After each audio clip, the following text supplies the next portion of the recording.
Well, I'm up at the top of the mountain, Conway Mountain, and it's beautiful up here. But if you look behind me, you'll see Conway Valley. That's why I love this so much, because on one side is the sea and on the other side is the valley. And it stretches, this is up in Snowdonia, but it stretches back behind me into Conway Valley. There's a lovely verse in Psalm 23 that says, "Yea, though I walk through the valley of the shadow of death, I will fear no evil, for thou art with me, thy rod and thy staff, they comfort me." But then it goes on to say, and I know it in the King James version of the Bible, "Thou preparest a table before me in the presence of my enemies. You anoint my head with oil, and my cup floweth over." Those are amazing words. But he says, you prepare a place for me, a table for me, in the presence of my enemies. Well, I don't want it in the presence of my enemies, if I'm being honest. I'd rather he prepared a table for me in the presence of my friends. We've just come through this lockdown, although, you know, we're not out of it yet. But you're allowed to have so many in your bubble. And of course, you'll choose friends to be in your bubble. But here, Jesus says, I'm going to prepare a table for you in the presence of your enemies. And that's where I'll anoint your head with oil, and that's where your cup will run over. So in this session, session 5, I want to take a look at 3 passages where God promises to do that. And the first one is back. What it does for us in the presence of our enemies. The first one's right back. I've mentioned it in several of them so far, about Matthew 16, when Jesus went with Peter and the disciples to Caesarea Philippi. And he brought them right into, it says, the gates of hell. And they used to call that place the gates of hell because of the noises that came out of the big cavern there, which was at that time one of the sources of the river Jordan. And they sacrificed goats in there. That's what it's called, Panias. But that was right. No good Jew would ever have gone there. But Jesus brought them there. And he said to Peter, when Peter had the revelation, he says, "You're Peter." He changed his name from Simon to Peter. He found his true identity. So it's only in the presence of your enemy that you will find your true identity. That's the first one I want to explore today. Then I want to look at Elijah as well. When Elijah was at Cherith at the brook, and the brook dried up, and God told him to go to Zarephath. There would be a widow there who would feed him. But that was about 65 miles away. Why didn't he tell him to go to the nearest McDonald's? 65 miles away. And it was in Sidon. And the Sidon people, that's where Jezebel was from. And Jezebel was the one who wanted to kill him. And so think of this. God told him, needed to refresh him. He says, I've chosen a widow to refresh you. But I'm going to refresh you right in the presence of your enemies. And that's where your provision is. Can you believe that? Right in the presence of your enemies, God will provide for you. That's amazing.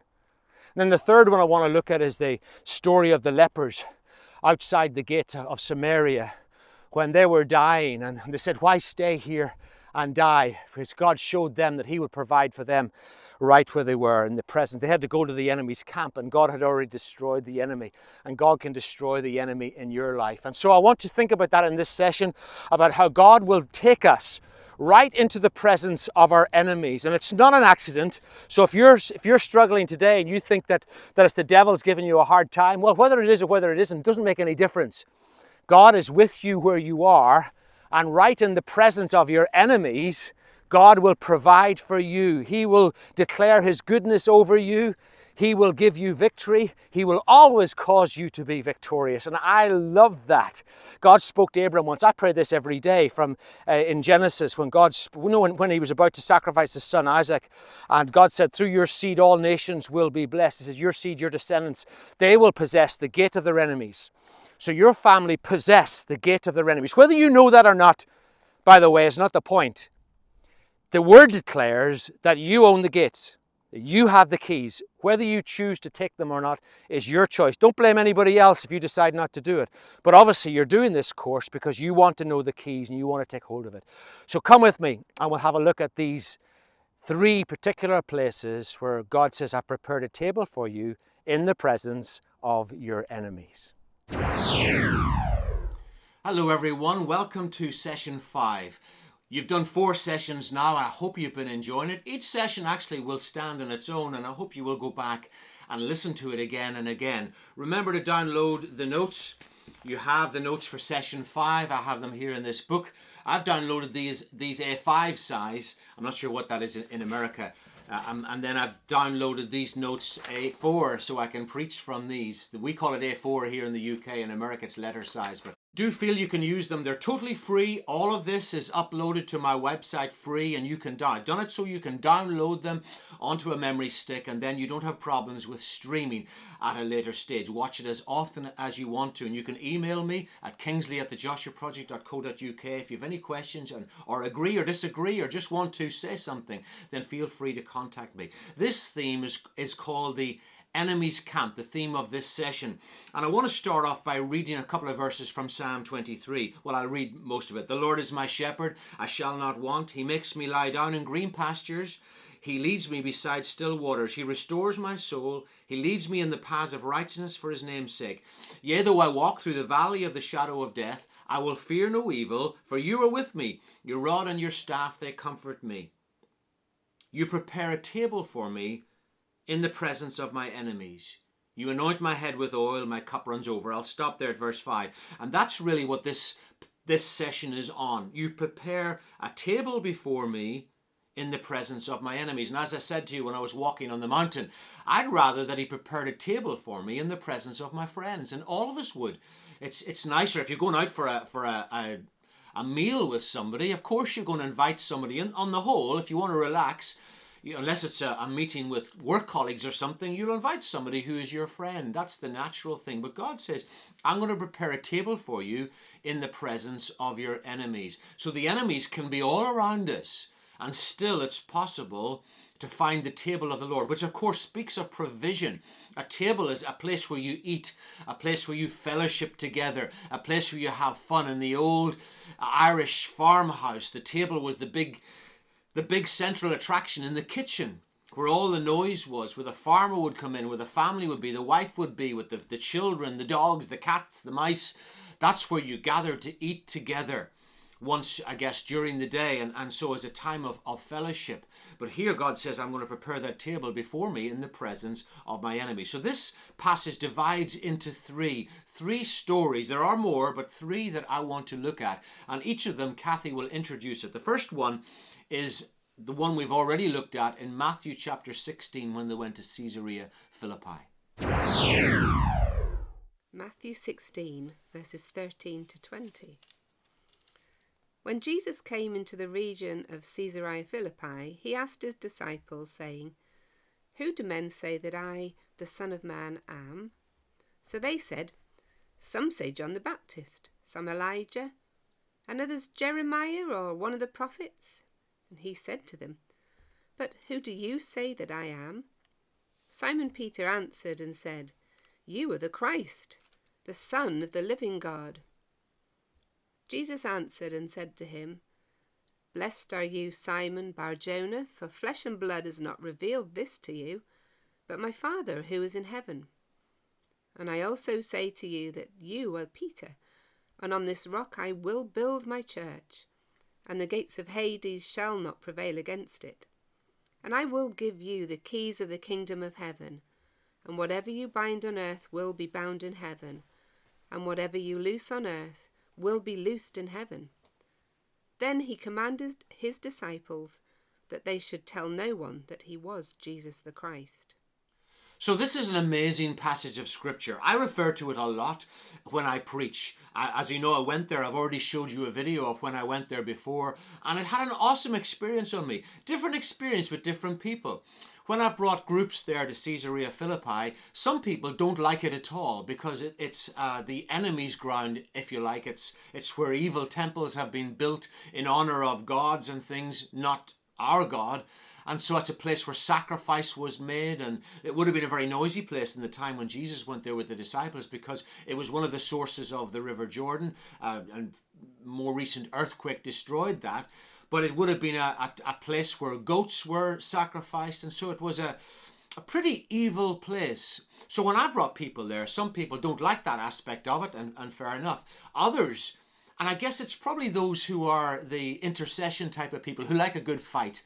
Some people really like that place. Yes, come on, because that's where Jesus said, the gates the gates of hell won't be able to hold back the advancing picture of the church. And so this is really, it's very much central to this kingdom. The king is still in the room, the kingdom message, this whole series, because it's an aggressive passage where God teaches something. He talks, as we looked in the last session, about giving Peter the keys of the kingdom.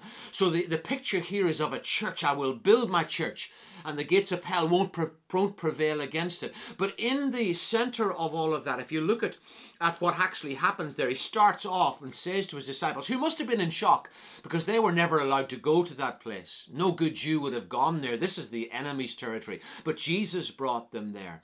And he asked them a question. He says, who do men say I am? And waiting for a response from them. Of course, he gets a whole lot of different responses when he says, who do men say I am? But then he turns to the disciples and says, but who do you say I am? You've been with me a little while now. What do you think? Who do you think I am? And that's when Peter steps up and he says, you're the Christ, the Son of the living God. And it's that response to him, Jesus said, blessed are you, Simon, for flesh and blood. This isn't a revelation that you've worked out. You haven't been on Google and found the answer to this one. Nobody sent you a message. No, my Father in heaven revealed this to you. And I'm going to say this to you, Peter.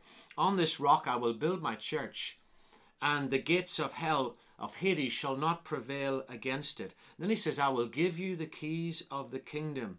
Whatever you bind on earth will be bound in heaven. Whatever you loose on earth will be loosed in heaven.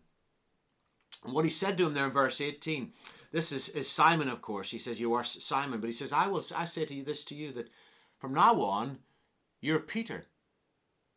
I'm not going to call you Simon anymore. I'm going to call you Peter. Peter means the rock. So he's calling him Rocky. That's really what he's saying to him. You're the rock. A rock is a dependable... And yet he was going to let him down. This is the strange thing. Jesus didn't look at what he saw just in front of him. He could see the future. He could see this future pillar in the church who he was going to give the keys of the kingdom to. Certainly amongst others, of course. But he said it first of all here to Peter. But he says, from now on, you're going to be called Peter. I've known you as Simon, but from now on, you're going to be called Peter. And so this first part, what I want to suggest to you is this, is that in the presence of our enemies, where we will, as aggressive people, if you're coming in as an intercessor, you're coming in as someone who wants to see the kingdom advance, you've chosen to listen to this course. The king is still in the room. When we look down from Conway Mountain and look down at the castle, and you could imagine all the knights, or maybe I don't know what way your mind works, but when I used to run up there, always when I look back, because my ministry is called the Joshua Project, I used to always imagine Jericho. Now, I don't know if it's anything like Jericho, but Jericho was a walled city.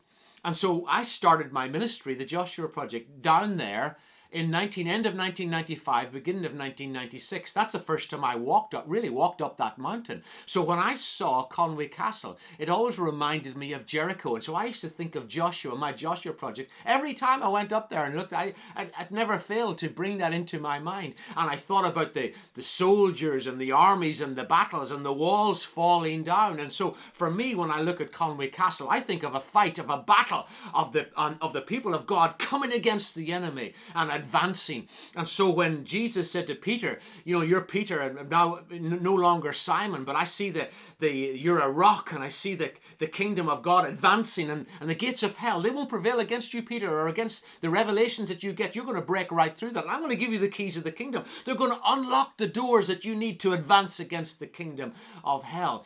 And so this is an aggressive course in many ways. It's not one for the faint-hearted. It's not one for people who say, whatever will be, que sera, sera. That's not what this course is for. This course is for children of God. See, the Bible said that the heavens belong to the Lord, but the earth he has given to man.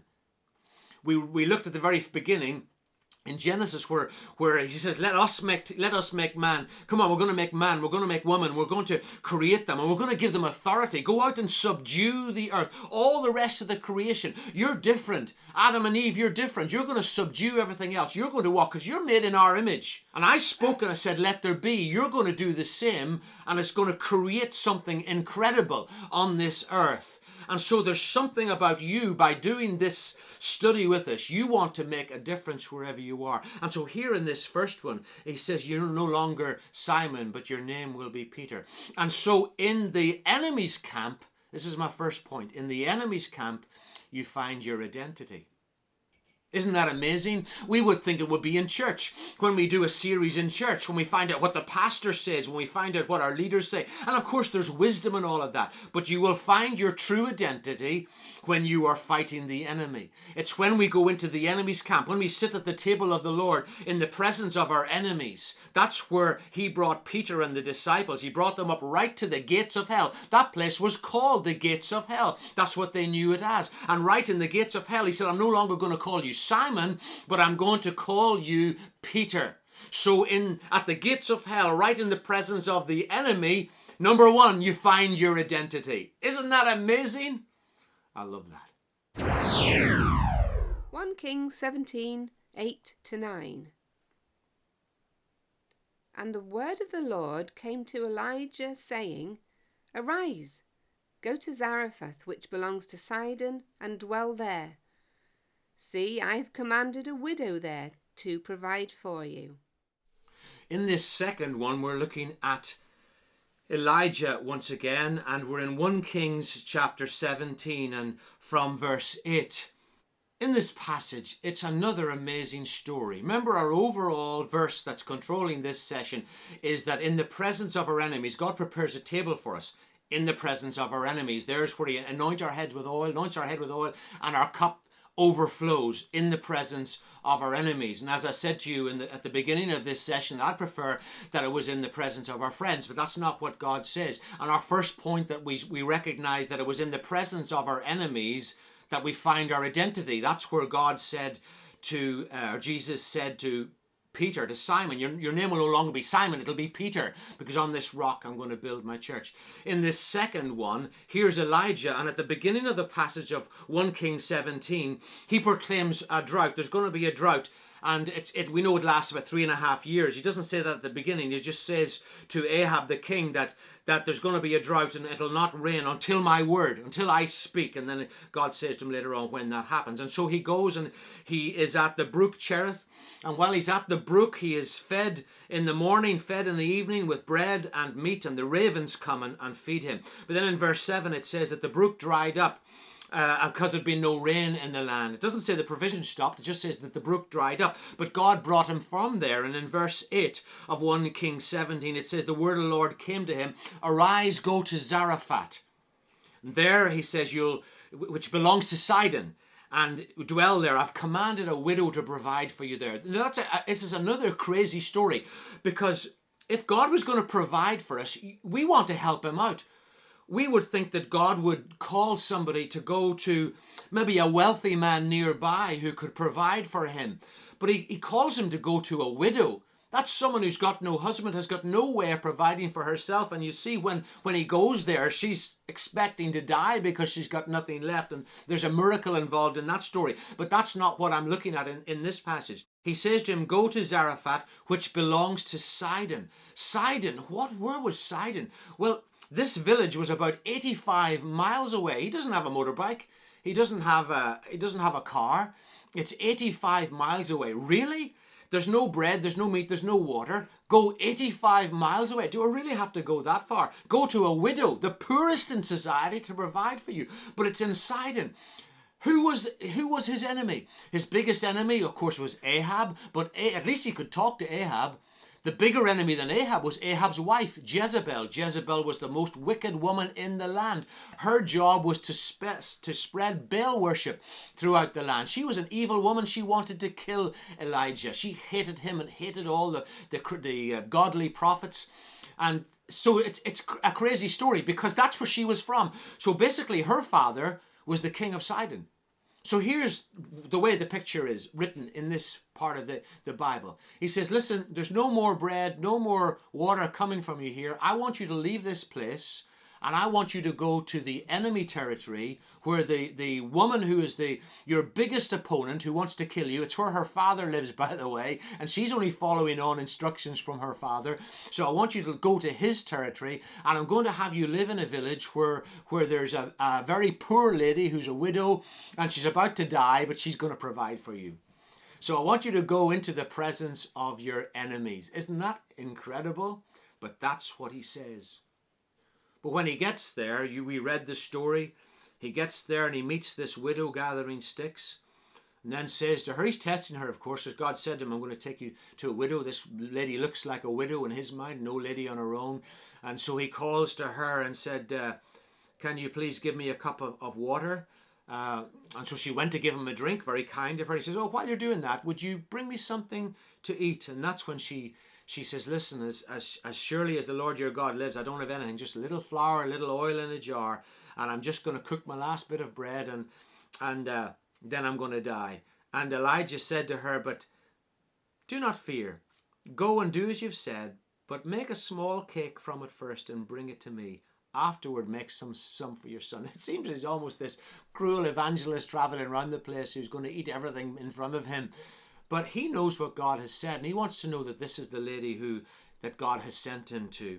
And so she does that. But he prophesies, because God spoke to him. He says, listen, the jar's not going to run dry. Nothing's going to be used up. The flour will not be used up until the God says so, and he sends water, sends rain on the earth. So she did so, and there's a tremendous miracle there, and he revives her son when the son dies, and it's a marvelous story. But the point of it is that the verse that we read about, God says he prepared a table for us in the presence of our enemies. God called Elijah to go right into enemy territory. And that's where God prepared a table for him. And what he did for him was, in the enemy's camp, he found his provision. The first point with Simon, his name changed to Peter. The first point was, in the enemy's camp you find your identity. The point here is, in the enemy's camp you find your provision. God will provide for you right in the enemy's camp. Wow. In this third one today, we're looking again at God preparing a table for us in the presence of our enemies, and we're turning to 2 Kings chapter 7 and reading from verse 3. 2 Kings 7, 3-9. Now there were 4 leprous men at the entrance of the gate, and they said to one another, why are we sitting here until we die?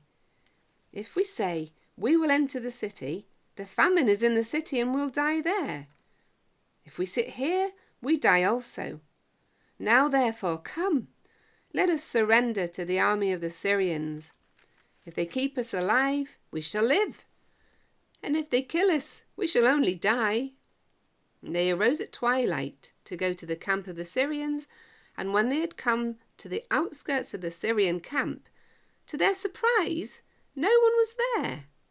For the Lord had caused the army of the Syrians to hear the noise of chariots and the noise of horses, the noise of a great army. So they said to one another, look, the king of Israel has hired against us the kings of the Hittites and the kings of the Egyptians to attack us. Therefore they arose and fled at twilight, and left the camp intact, the tents, the horses, the donkeys, and they fled for their lives. And when these lepers came out to the outskirts of the camp, they went into one tent and ate and drank and carried from it silver and gold and clothing, and went and hid them. Then they came back and entered another tent and carried some from there also and went and hid it. And then they said to one another, we're not doing right. This day is a day of good news, and we remain silent.